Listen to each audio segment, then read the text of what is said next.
जो over thinking है, जिनका कोई फायदा नहीं होता, तो ये हमारी रोजमर्रा की जिंदगी को कैसे मुतासिर करती है? जब नेगेटिव थॉट ब्रेन रिसीव करता है तो ब्रेन ऐसे हार्मोन रिलीज करता है जिससे हमारी बॉडी में नेगेटिव रिस्पॉन्स शो होते हैं। वासिफ रहमतुल्लाह इरशाद फरमाते हैं कि आधे से ज्यादा लोग तो माजी को बदलना चाहते हैं, जो गुजर चुका है। वो बिजनेस स्टार्ट कर रहा है और वो ये सोच रहा है कि मैं क्या करूंगा, कैसे करूंगा, नुकसान ना हो जाए। रिलेशनशिप ऐसे मुतासिर होते हैं जैसे अगर हम किसी दूसरे के बारे में सोचते हैं, बार बार सोचते हैं, इनका बिहेवियर मेरे साथ चेंज हो रहा है।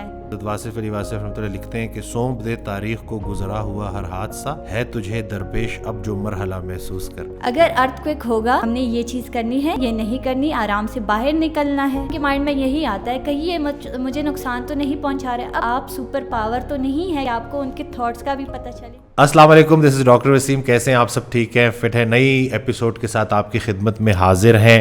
हज़रत वासिफ रहमतुल्लाह का बड़ा प्यारा जुमला है कि परेशानी हालात की वजह से नहीं, ख्यालात की वजह से होती है।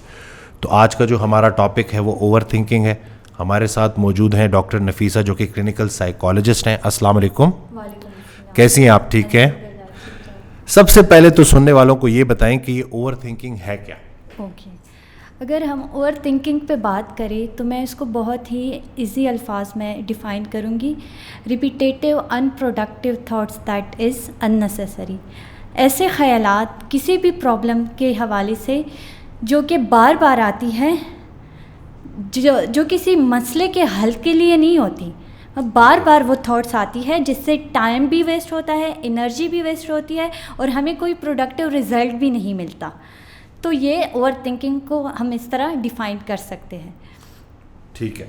अच्छा, तो ये बताएं कि ये जो ओवर थिंकिंग है, जिनका कोई फ़ायदा नहीं होता, तो ये हमारी रोज़मर्रा की ज़िंदगी को कैसे मुतासिर करती है? बिल्कुल, रोज़मर्रा की ज़िंदगी को बहुत मुतासिर करती है। देखिए, जब हम एक चीज़ के बारे में बार बार सोचते हैं, इंसान की नेचर ही ऐसी है कि अगर वो एक चीज़ पे ज़्यादा सोच रहा है तो वो नेगेटिव टर्म्स पे जाएगा, नेगेटिविटी की तरफ जाएगा। इसकी एग्जांपल मैं दे देती हूँ कि अगर एक गार्डन जिसमें पूल है, ग्रीनरी है, लेकिन एक जगह पे गार्बेज पड़ा हुआ है, बहुत सारा ये इंसान की नेचर है कि वो पूरी ग्रीनरी को इग्नोर करके वो गार्बेज पे फोकस करेंगे, वो नेगेटिविटी पे जाएंगे। तो इस तरह इंसान जब एक चीज़ पे बार बार सोचता है तो वो नेगेटिव टर्म्स की तरफ जाता है, और जब नेगेटिव टर्म्स की तरफ जाता है, नेगेटिव थॉट्स ब्रेन तक जाते हैं। जब नेगेटिव थॉट्स ब्रेन रिसीव करता है तो ब्रेन ऐसे हार्मोन रिलीज करता है जिससे हमारी बॉडी में नेगेटिव रिस्पॉन्स शो होते हैं, और वही नेगेटिव रिस्पॉन्स फिर हमारे बिहेवियर में भी शो होते हैं, जिससे हमारी डेली लाइफ डिस्टर्ब होती है। जैसे नेगेटिविटी जितने ब्रेन तक जाएगी, नेगेटिव रिस्पॉन्स बॉडी में शो होगा, उससे हमारी डेली लाइफ डिस्टर्ब होगी, बार बार वही थॉट्स आएंगे। डेली लाइफ में अपने काम पे फोकस नहीं कर पाएगा एक इंसान, बार बार वही ख्याल तंग करेंगे, इरिटेशंस होगी, मूड लो होगा, डिप्रेस हो जाएगा। तो ये सारे सिम्टम्स आ जाते हैं ओवर थिंकिंग की वजह से। तो ये ओवर थिंकिंग का हमारे जो रिलेशनशिप्स हैं, जो हमारे ताल्लुकात हैं, या जो हमारी मेंटल हेल्थ है, इसको ये कैसे इम्पेक्ट करती है, ये ज़रूर बताइएगा, क्योंकि सवाल ज़रूरी है। हमारे पास बहुत सारे लोग ऐसे आते हैं कि ओवर थिंकिंग की वजह से उनके जो ताल्लुकात हैं ना लोगों के साथ, वो बड़े अफेक्ट हो रहे हैं। इसको ज़रा आप एड्रेस करें। देखिए, मेरे पास जितने भी क्लाइंट्स आते हैं, चाहे वो एंजाइटी के हो, डिप्रेशन के हो, एक सिम्टम मेन होता है सब में। जितने भी साइकोलॉजिकल इश्यूज़ के हवाले से लोग आते हैं, उनमें ओवर थिंकिंग मस्ट होती है। यानी कि सब में वो एक चीज़ कॉमन जी, एक चीज़ कॉमन होती है सब में। जब वो ओवर थिंकिंग करते हैं, नेगेटिव थॉट्स ब्रेन तक जाते हैं, ब्रेन नेगेटिव रिस्पॉन्स करता है। जैसे अगर एग्जांपल मैं दूँ, एक बंदा बिज़नेस स्टार्ट कर रहा है, वो बिज़नेस स्टार्ट कर रहा है और वो ये सोच रहा है कि मैं क्या करूँगा, कैसे करूँगा, नुकसान ना हो जाए। अब यहाँ पे हेल्दी थॉट्स और अनहेल्दी थॉट्स में एक बंदा डिफ्रेंशिएट नहीं कर पाता। वो समझता है कि अगर मैं किसी भी प्रॉब्लम पे ज़्यादा सोचूंगा तो मुझे एक की सॉल्यूशंस मिलेंगी, लेकिन यूजुअली ऐसे नहीं होता। क्योंकि अगर आपने एक चीज़ पे ज़्यादा सोचोगे, अगर आप हेल्दी थॉट्स करोगे तो आप डायरेक्ट सॉल्यूशन तक पहुंच जाओगे, लेकिन अगर आप ओवर थिंकिंग करोगे, बार बार उस चीज़ पे सोचोगे, तो फिर आप जो है ना अनहेल्दी थॉट्स आपके माइंड तक जाएंगे, जो कि नेगेटिव रिस्पॉन्स शो करेंगे, जिससे मेंटल इलनेस होती है। जितने भी क्लाइंट्स आते हैं उनका यही मेन सिम्टम्स यही है कि वो बार बार सोचते हैं अपने फ्यूचर के हवाले से, अपने पास्ट के एक्सपीरियंस पे, प्रेजेंट में नहीं रहते, जिनकी वजह से उनको मेंटल इलनेस होती है और साथ में रिलेशनशिप पे भी बहुत अफेक्ट करता है। ठीक है, थोड़ा ये रिलेशनशिप का बता दें कि रिलेशनशिप कैसे मुतासर होते हैं। रिलेशनशिप ऐसे मुतासर होते हैं जैसे अगर हम किसी दूसरे के बारे में सोचते हैं, बार बार सोचते हैं, इनका बिहेवियर मेरे साथ चेंज हो रहा है, कुछ है आजकल इनके साथ कुछ चल रहा है, जैसे हस्बैंड वाइफ ज़्यादा सोचती है कि हस्बैंड मुझे टाइम नहीं दे रहा है, कहीं वो किसी और में इन्वॉल्व तो नहीं है, ये बार बार नेगेटिव थॉट्स आते हैं। अब उनको वो वहाँ पे वो हेल्दी थॉट्स और अनहेल्दी थॉट्स में डिफ्रेंशिएट नहीं कर पाती। वो ये भी तो सोच सकती है कि पूरा दिन काम में होते हैं, बिज़ी रहते हैं, लेकिन वो ज़्यादातर सोचती है तो इस वजह से वो नेगेटिव टर्म्स पे सोचती है, नेगेटिविटी की तरफ जाती है, जिससे उनके रिलेशनशिप बहुत ख़राब हो जाते हैं। ठीक है, अच्छा ये मुझे बताएं कि थोड़ा ना तो लोगों को, सुनने वालों को ना, कि वैसे भी तो बंदा सोचता है, तो ओवर थिंकिंग में जो है थोड़े से साइंस का भी बता दें और इसकी वजह भी, कॉजेज़ के ऊपर भी ज़रा एड्रेस कर दें, कि ताकि लोग ज़रा समझ पाएँ कि नॉर्मल सोचना क्या है और ये एब नॉर्मल ओवर थिंकिंग क्या है, इसकी ओर थोड़ा सा आप कर दें। एक होते हैं हेल्दी थॉट्स, एक अनहेल्दी थॉट्स। हेल्दी थॉट्स वो होते हैं जैसे कोई प्रॉब्लम है, हम उन प्रॉब्लम के सॉल्यूशन तक जाएं, ठीक है, उन प्रॉब्लम के सॉल्यूशंस पे सोचें, वो हेल्दी थॉट्स है। अब अनहेल्दी थॉट्स वो होते हैं कि उन प्रॉब्लम से रिलेटेड जो भी अपनी कमतरी को सोचे, अपनी स्ट्रेंथ को सोचे, मैं क्या करूँगा, कैसे करूँगा, हो पाएगा कि नहीं, ये अनहेल्दी थॉट्स होते हैं। ठीक है, जैसे मैं एक एग्जांपल दे देती हूँ। तुर्की में जब अर्थक्वेक आई थी तो जितने भी जियोलॉजिकल सर्वे के बेस पे ये कहा गया कि पाकिस्तान और इंडिया में भी उसी तरह अर्थक्वेक आएंगी। अब पाकिस्तान और इंडिया के लोग सोचने लगे इस चीज़ पे, ठीक है, ज़्यादा सोचने लगे। अब कुछ लोगों ने problem solving, healthy thoughts, healthy thinking start कर दी, कुछ लोगों ने ओवर थिंकिंग स्टार्ट कर दी। बिल्कुल बिल्कुल सही बात जी, ये इसी तरह प्रॉब्लम सॉल्विंग और ओवर थिंकिंग में डिफ्रेंशिएट आ जाता है। ओवर थिंकिंग उनकी कैसी थी, क्या होगा, कैसे होगा, घर टूट जाएंगे, तबाह हो जाएंगे, मर ना जाए, अल्लाह की तरफ से अजाब है, ये ओवर थिंकिंग उनको आ रही थी, जिनसे वो पैनिक भी हो जाते थे। बहुत से लोगों में एंजाइटी क्रिएट हो गई थी, उनको बार बार पैनिक अटैक्स आ रहे थे। जबकि जो प्रॉब्लम सॉल्विंग की तरफ जाते थे, जो हेल्थी थिंकिंग करते थे, उनके थॉट्स कैसे होते थे, जब वो प्रिकॉशंस के बारे में सोचते थे। अगर अर्थक्वेक होगा, हमने ये चीज़ करनी है, ये नहीं करनी, आराम से बाहर निकलना है, अपने बच्चों समेत फैमिली को बाहर निकालना है, कोई कीमती चीज़ हो जिसको बाहर निकालना है, अगर ज़्यादा नुकसान ना हो जाए। तो यहाँ पे हेल्थी थॉट्स और अनहेल्थी थॉट्स डिफ्रेंशिएट होते हैं। साइन मैं बता देती हूँ, जब आपको लगे कि आप ज़्यादा सोच रहे हो, आपको कोई सॉल्यूशन नहीं मिल रहा है किसी भी प्रॉब्लम के हवाले से, आप रिलैक्स नहीं हैं, आप प्रेजेंट में नहीं है, आपका प्रेजेंट डिस्टर्ब है, तब आपको ये जानना चाहिए कि ये ओवर थिंकिंग है। ठीक है, जब नेगेटिव थॉट्स आए, यानी कि आपने पूरा दिन सोचा, टेंशन ली, सोचते रहे और रात को जब आप अभी सोने के लिए जा रहे हो तो वो चीज़ वैसे की वैसी आपके दिमाग में चल रही है, आप किसी हल तक नहीं पहुंचे। बिल्कुल ऐसी है। और ये कि जब आपको लगे कि हर एक सिनेरियो में आप वर्स्ट सिचुएशन की तरफ जा रहे हैं, कोई पॉजिटिविटी नहीं है आपके अंदर, आपके थॉट्स में कोई पॉजिटिविटी नहीं है, सारा नेगेटिव ही है, तब ये आपको ये जानना चाहिए कि ये साइन है ओवर थिंकिंग के, अब मुझे इनको रोकना चाहिए। ठीक है, अच्छा, और थोड़ा ये बता दें टाइप्स ऑफ ओवर थिंकिंग के ऊपर, अगर आप थोड़ा बता दें कि क्या कोई डिफरेंट टाइप्स होती हैं ओवर थिंकिंग, इसके ऊपर भी। बिल्कुल, मैं बता देती हूँ। अच्छा, ओवर थिंकिंग, जो लोग ज़्यादातर वरीज होते हैं अबाउट फ्यूचर, ठीक है, फ्यूचर के बारे में ज़्यादा खौफ होता है, फ़िक्रमंद होते हैं, क्या होगा, कैसे होगा, मेरी लाइफ कैसे सेट होगी, फ्यूचर में किस मकाम पे होगा, कामयाब होऊंगा भी कि नहीं, ये भी ओवर थिंकिंग के टाइप्स है कि वो फ्यूचर के बारे में बार बार सोचते हैं। जो चीज़ आपके प्रेजेंट में है, आपके काबू में है, आप उन पे फोकस नहीं करते, लेकिन जो फ्यूचर में है, जो अभी आपके लिए आया भी नहीं है, आपके बस में भी नहीं है, उन पे बार बार सोच के अपने प्रेजेंट को ख़राब कर देते हैं, और वो भी नेगेटिव सोचते हैं। ठीक है। पॉजिटिव भी नहीं, नेगेटिव सोचते ठीक हैं। है। तो ये एक टाइप आ गया, वरीज अबाउट फ्यूचर, ठीक है।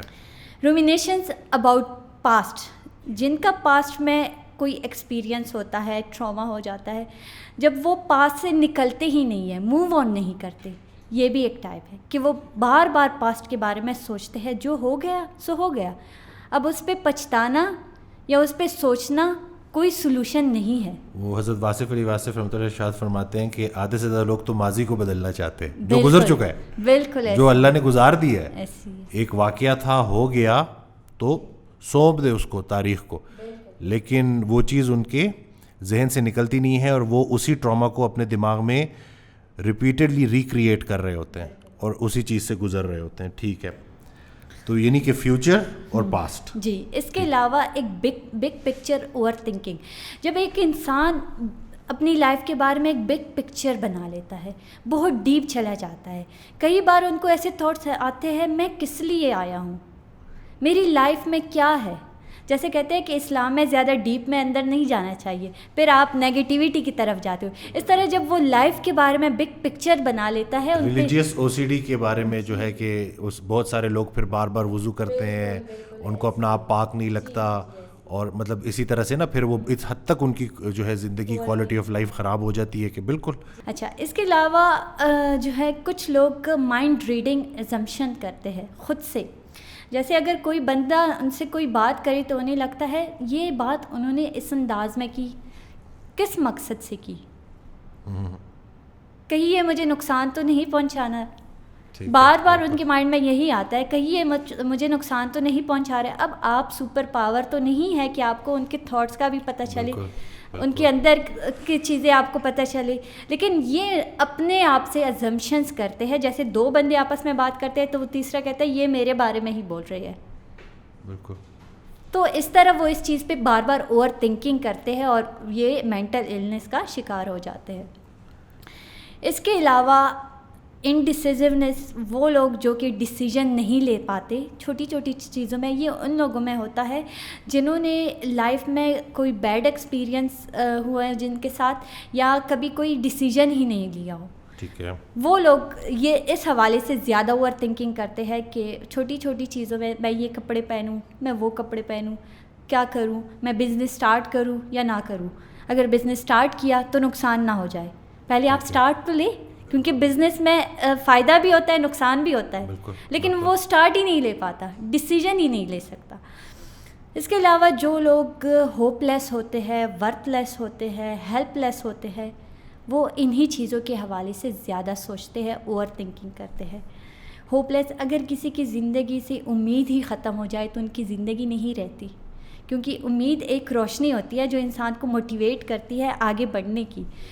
जब वो ये उम्मीद ख़त्म हो जाती है फिर उनको लगता है कि मेरे साथ तो कुछ अच्छा होगा ही नहीं, मैं तो इस काबिल हुई नहीं, अपने आप को कुछ वर्थलेस समझना। जी, ये मुझसे होगा ही नहीं, हालांकि वो कर सकता है, उनमें वो स्किल्स होंगे, लेकिन वो वर्थलेस होंगे। ये ज़्यादातर उन लोगों में ये ओवर थिंकिंग होती है जिनका सेल्फ एस्टीम लो होता है, ठीक है, कॉन्फिडेंट लो होता है, उन लोगों में ये ऐसी ओवर थिंकिंग ज़्यादा होती है। लेकिन होपलेस, वर्थलेस, हेल्पलेस, इन चीज़ों से रिलेटेड जब ओवर थिंकिंग होती है ये बहुत एक्सट्रीम लेवल की होती है और ये इंसान को सुसाइड की तरफ लेकर जाती है, सेल्फ हार्म की तरफ लेकर जाती है। बिल्कुल, सेल्फ हार्म की तरफ लेकर जाती है। ये बहुत डेंजरस होती है।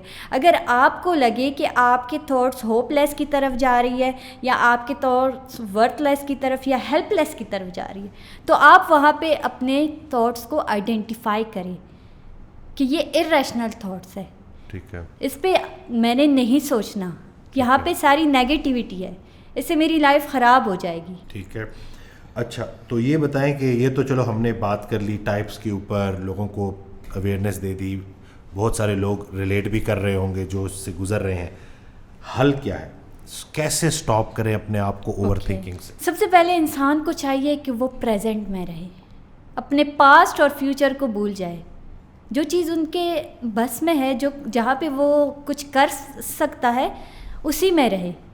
माइंडफुलनेस हो गए, मतलब मेडिटेशन करे, रिलैक्सेशन ले, जितना वो डीप ब्रीथ लेंगे उतना वो रिलैक्स रहेंगे। जब एक इंसान रिलैक्स होता है तो वो अपने प्रेजेंट में रह के एक्टिव रहता है।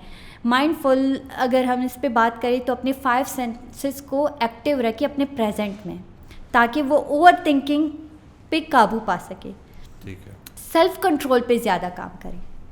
जो लोग सेल्फ कंट्रोल पे काम करेंगे वो ओवर थिंकिंग को भी कम कर सकते हैं। इसके अलावा डिस्ट्रैक्ट करें अपने माइंड को।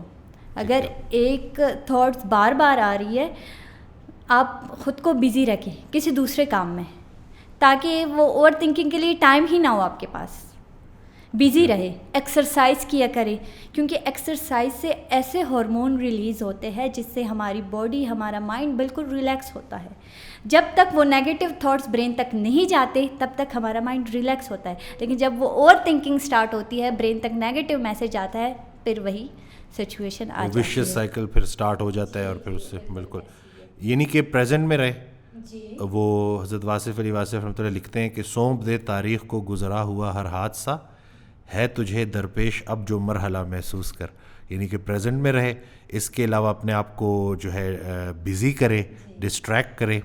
ठीक हो गया। इसके अलावा जो है ना, जितने भी थॉट्स हैं उनको चैलेंज करें। जैसे आपने ख़ुद को चैलेंज करना है, 1 घंटे के लिए मैंने नेगेटिव नहीं सोचना, मैंने पॉजिटिव ही सोचना है, पॉजिटिव रहना है। इस तरह भी आप अपने ओवर थिंकिंग को रिड्यूस कर सकते हो। इसके अलावा आप जो है ना, अपने थॉट्स को पूरा दिन भी रोक सकते हो। जैसे पूरा दिन मैं अपने क्लाइंट्स पे यही टेक्निक अप्लाई करती हूँ कि मैं उनको कहती हूँ कि पूरा दिन जितने भी थॉट्स आपको आ रहे हैं, आप उनको रोक दें। कैसे रोकें? अपने माइंड को स्टॉप कर दें। उस दौरान अपने माइंड को कहें स्टॉप, अभी इन चीज़ों के बारे में सोच के आपको कोई रिज़ल्ट नहीं मिलेगा।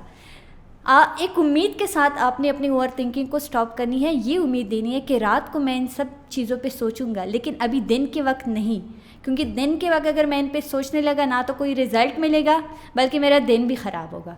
अब वो पूरा दिन बार बार वो थॉट्स आएगी उनको, लेकिन वो स्टॉप करेंगे। बार बार इन थॉट्स को आपने स्टॉप करना है। और फिर साथ में डीप ब्रीथ भी लेनी है। डीप ब्रीथ का तरीका भी मैं उनको बता देती हूँ कि कैसे आपने लेनी है। नाक के ज़रिए आपने ब्रीथ इनहेल करना है, लेकिन आपने साथ में ये भी इमेजिन करना है, ये भी पॉजिटिव मैसेज ब्रेन तक पहुंचाना है कि आप बाहर से हौसला, हिम्मत, ताकत, पॉजिटिविटी अंदर लेकर जा रहे हैं। 3 सेकंड तक अपनी सांस को रोकना है और फिर मुंह के ज़रिए बाहर निकालना है। जब आप ब्रीथ को एक्सहेल करें तो आपने ये इमेजिन करना है, ये पॉजिटिव मैसेज ब्रेन तक पहुंचाना है कि आपने अपनी अंदर के खौफ को, अंदर के डर को, स्ट्रेस को, प्रेशर को, उदासियों को आप बाहर निकाल रहे हैं। 3 बार आपने यही करना है। फिर अब आंखें बंद करके अपने माइंड, अपनी बॉडी को बिल्कुल रिलैक्स फील करवाना है। जैसे कोई स्ट्रेस नहीं, कोई प्रेशर नहीं, आपका माइंड, आपकी बॉडी बिल्कुल रिलैक्स।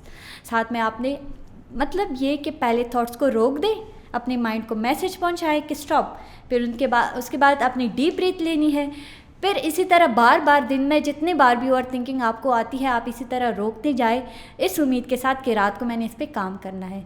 जब आप रात को बैठेंगे और इन सब चीज़ों के बारे में सोचेंगे, एक तो ये कि वो ओवर थिंकिंग लिमिटेड टाइम में शिफ्ट हो गया। बहुत अच्छा, बिल्कुल लिमिटेड टाइम में। और दूसरा ये कि पूरा दिन भी आपका अच्छा रहेगा, फ्रेश रहेगा। और बिल्कुल ये नहीं कि ये जो भी आपने, मुझे बड़ी अच्छी लगी ये बात कि मतलब क्योंकि ये जो नेगेटिव थॉट्स हैं या जो ओवर थिंकिंग है, ये भी एक तरह की एडिक्शन है। जो उससे गुजर रहा होता है ना, वो चाह रहा होता है कि मैं इसके बारे में सोचूं। तो अगर उसने कॉन्शियसली अपने माइंड को ये मैसेज दे दिया कि दिन को मैं इसको रोकूंगा, अपने आप को बिजी रखूंगा और रात को मैं इसके बारे में सोचूंगा, तो वो पूरा का पूरा टाइम जो दिन का है वो प्रोडक्टिव भी रह सकता है और उसकी ब्रेन को वो इनफ टाइम मिल जाता है कि वो अपने आप को हील कर सके। अब जब रात पे वो बैठेगा और उन सारे थॉट्स के बारे में सोचेगा, एक लिमिटेड टाइम हो जाएगी। हाफ आवर सोचता है, 20 मिनट सोचता है, क्योंकि वो सारे थॉट्स जो है ना वो एक साथ ही आएंगे। फिर मैं अपने क्लाइंट को कहती हूँ कि आप ऐसे करें, जो भी थॉट्स आपको आते हैं, क्योंकि नेगेटिव मैसेज जा रहा है उस वक्त जब नेगेटिव मैसेज जा रहा होता है ब्रेन तक, तो नेगेटिव एनर्जी बॉडी में रिलीज़ होती है। फिर आपने वो सारे थॉट्स एक पेज पे लिख देनी है, ताकि वो नेगेटिव एनर्जी पॉजिटिव वे में बाहर आए, रिटर्न फॉर्म में, और आप रिलैक्स हो जाए। फिर उसके बाद डीप ब्रीथ लेके आराम से सो जाए। अच्छा, थोड़ा सा मैं एक चीज़ भी पूछना चाहूँगा कि बहुत सारे लोग हमारे पास आ रहे हैं, उनकी नींद भी ख़राब हुई होती है। तो ये इंसोम्निया, ये जो इंसान नींद के बगैर होता है, इसको भी थोड़ा एड्रेस कर दें कि ये नींद क्यों ख़राब हो जाती है। नींद ख़राब होती ही है ओवर थिंकिंग की वजह से, क्योंकि जब वो बेड पे जाता है, वो सोने की कोशिश नहीं करता, वो सारी चीज़ें याद करता है। ठीक है। वो ओवर थिंकिंग कंटिन्यूअसली उनके माइंड में चल रही होती है, फिर उनकी नींद को भी डिस्टर्ब कर देती है। तो अब मैं अपने क्लाइंट्स को कहती हूँ कि सोने से पहले ही वो सब कुछ समेट लो। ठीक है, उसके बाद आपने सोचना नहीं है, आपने यही कहना है कि बाकी सब हम कल देखेंगे, ताकि वो रिलैक्स होके सो जाए। और इसके अलावा बिफोर स्लीप एक्सरसाइज भी मैं अपने क्लाइंट के साथ शेयर करती हूँ कि आप सोने से पहले थोड़ा सा एक्सरसाइज किया करें, ताकि आपको अच्छे से नींद आ जाए। जितने भी स्लीप रिलेटेड इश्यूज़ होते हैं क्लाइंट को, मैं उनके साथ एक्सरसाइज शेयर करती हूँ कि आपने इस तरह का एक्सरसाइज बेड पे बैठ के ही आपने वो एक्सरसाइज करनी है, अपने माइंड को, अपनी बॉडी को रिलैक्स करके सो जाना है। डॉक्टर रफीज़ा, आपने अभी ब्रीदिंग के ऊपर बात की, तो थोड़ा अगर टेक्निक्स के ऊपर बात कर लें कि किस तरह से हम ओवर थिंकिंग से निकल सकते हैं। कि सबसे पहले तो थॉट स्टॉप या थॉट ब्लॉक टेक्निक्स मैंने बता दी है कि कैसे दिन के वक्त आपने अपने थॉट्स को रोकना है, डीप ब्रीथ लेनी है और फिर रात को उस पर काम करना है, लिख देने हैं वो सारे थॉट्स। इसके अलावा कुछ लोग ये कंप्लेन करते हैं कि ये थॉट्स अनकंट्रोलेबल होते हैं, ये हमारे कंट्रोल में नहीं होते, बार बार आते हैं। तो उनको मैं एक बेस्ट टेक्निक देती हूँ और वो उन पर काम भी करते हैं और उनको इससे बेनिफिट भी मिलता है, रबर बैंड टेक्निक। मैं उनको कहती हूँ कि आप एक बैंड ले लें, रबर बैंड अपनी कलाई में पहन लें, सॉफ्ट सा हो ताकि आपको ज़्यादा तकलीफ़ ना हो। जब भी ऐसे थॉट्स चल रही होती और आपको लगता है ये मेरे कंट्रोल में नहीं है, आप उस बैंड को खींचे, अपनी कलाई में पहने हुए बैंड को खींचे और फिर छोड़ दें। हाथ में पेन होगा, वहाँ पे माइंड में जो चल रहा होता है डाइवर्ट हो जाता है, फोकस माइंड का डाइवर्ट हो जाता है, उस पेन पे आ जाता है और उस दौरान आप अपने थॉट्स को इजीली स्टॉप कर सकते हो, अपने ब्रेन तक ये मैसेज पहुंचा सकते हो कि अभी मैंने इन चीज़ों के बारे में नहीं सोचना, रात को सोचना है। तो ये टेक्निक्स मैं अपने क्लाइंट्स को बताती हूँ कि आप लोगों ने रबर बैंड टेक्निक, रबर अपने हाथ में पहने रखें, पूरा दिन पहने रखें। जब भी आपको लगे कि ये चीज़ आप कंट्रोल में नहीं है, आप यही टेक्निक फॉलो करें और इस तरह आप जो है ना आपका माइंड डाइवर्ट होगा तो आप इजीली ब्रेन तक मैसेज पहुंचा सकते हो कि अभी नहीं, रात को इस पे काम करना है। ठीक है, ठीक है। इसके अलावा आप मेडिटेशन यूज़ कर सकते हैं। आप जो है ना अपने 5 सेंसेस के ज़रिए अपने प्रेजेंट पे फोकस कर सकते हैं। मैं ज़्यादातर PMRT भी करवाती हूँ, मसल रिलैक्सेशन थेरेपी, क्योंकि एक इंसान जो है ना जब तक वो रिलैक्स नहीं होंगे, उनका माइंड, उनकी बॉडी रिलैक्स नहीं होगी, तो वो अपने ओवर थिंकिंग पे फोकस नहीं कर पाता, ना ही आइडेंटिफाई कर पाता है कि मेरे थॉट्स पॉजिटिव है या नेगेटिव है। तो पहले मैं उनको PMRT भी करवाती हूँ, मसल रिलैक्सेशन थेरेपी करवाती हूँ, उनसे उनका माइंड, उनकी बॉडी बिल्कुल रिलैक्स हो जाती है। फिर उनको कहती हूँ कि दिन में 1-2 बार इनको किया करें ताकि आपके लिए आसानी हो ओवर थिंकिंग को कंट्रोल करने की। तो और माशाल्लाह से बहुत से अच्छे फीडबैक आते हैं, अल्हम्दुलिल्लाह, वो तो हम देख रहे हैं जी, बहुत से अच्छे फीडबैक आते हैं। वो यही कहते हैं कि इनसे काफ़ी फ़र्क पड़ता है हमें, मतलब हम अपने थॉट्स पे कंट्रोल कर पाते हैं, अपने सेल्फ कंट्रोल पे काम कर रहे हैं। तो इस तरह आहिस्ता आहिस्ता उनकी ओवर थिंकिंग रिड्यूस होगी और आखिर में ख़त्म हो जाएगी। ठीक है। इसके अलावा जो है टेक्निक्स के अलावा अगर कोई आखिर में आप कोई बात ऐड करना चाहें उन सब लोगों के लिए जो इस प्रॉब्लम से गुज़र रहे हैं, कोई अगर थोड़ा सा होपफुल सी या पुरुमीद करने वाली बात हो ताकि लोगों का फ़ायदा हो, तो आप अगर कुछ ऐड करना चाहें।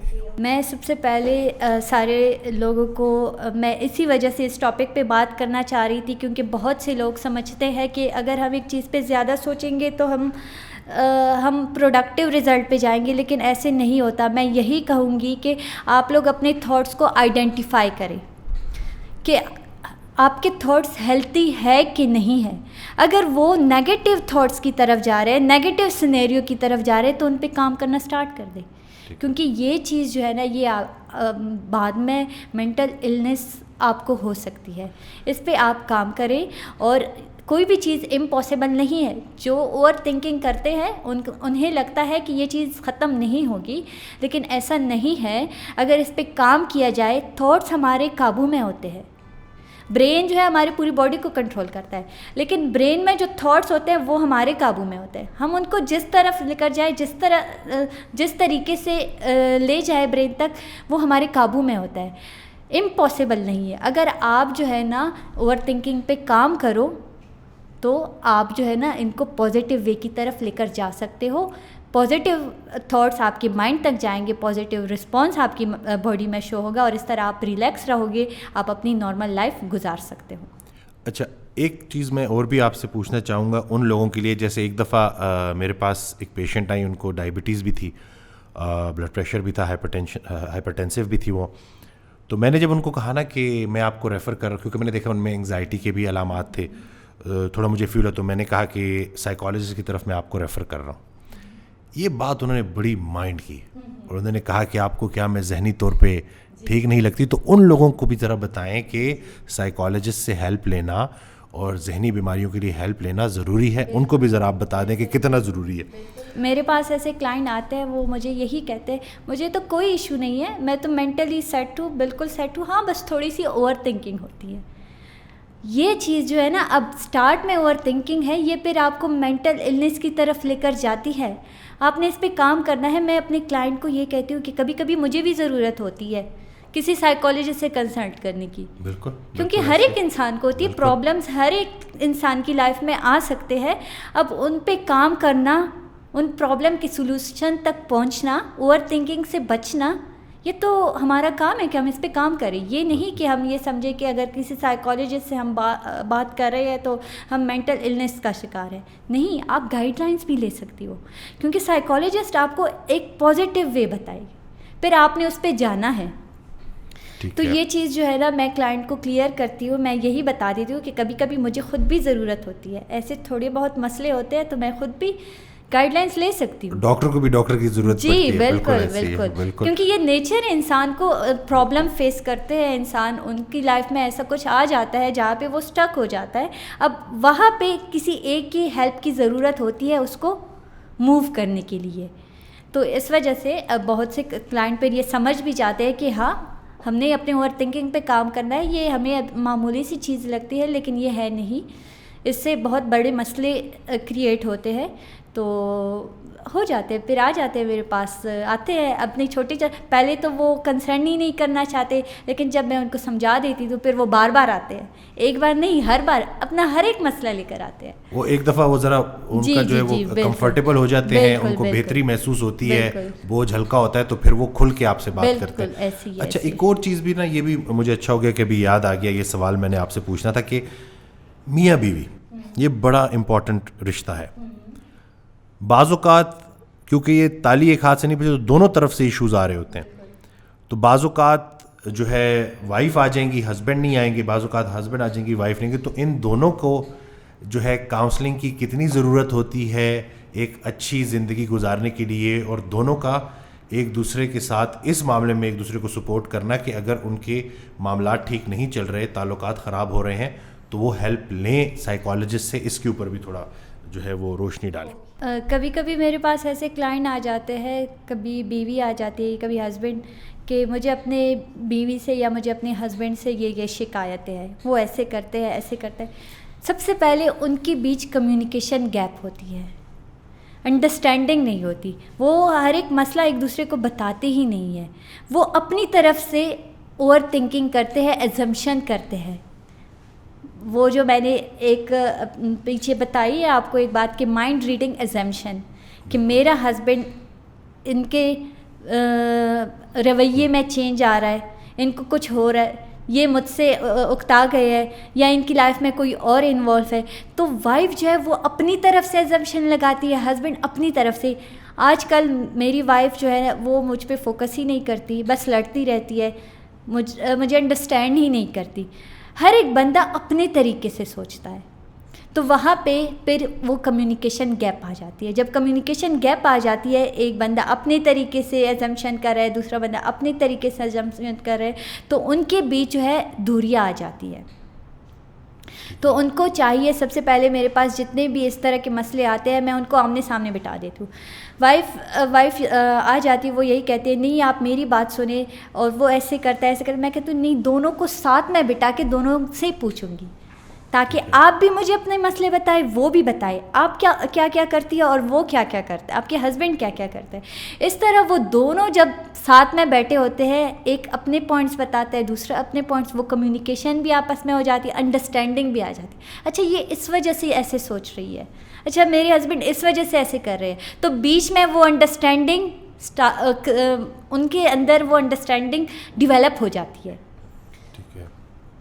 कि ये इस थॉट की वजह से हमारे बीच में ये रुकावटें आई है।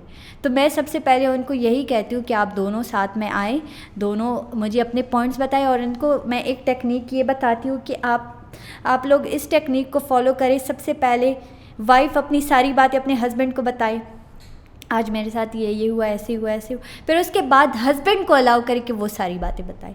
कम्युनिकेशन जितनी स्ट्रॉन्ग रहेगी उतनी अंडरस्टैंडिंग ज़्यादा होगी। ठीक है, thank you so much doctor Nafisa, आपने बड़ा अच्छे तरीके से एजुकेट किया और मुझे उम्मीद है कि लोगों को इस पूरे एपिसोड से इंशाल्लाह फ़ायदा होगा। नेक्स्ट जो अगला हमारा टॉपिक है वो अभी से हम बता देते हैं कि एंग्जाइटी और जो डिप्रेशन है उसमें डिफ्रेंशिएट कैसे किया जा सकता है, तो उसको हम जो है प्रॉपर तरीके से कवर करेंगे। चैनल को सब्सक्राइब करना ना भूलिएगा, दुआ में याद रखिएगा। अल्लाह हाफिज़।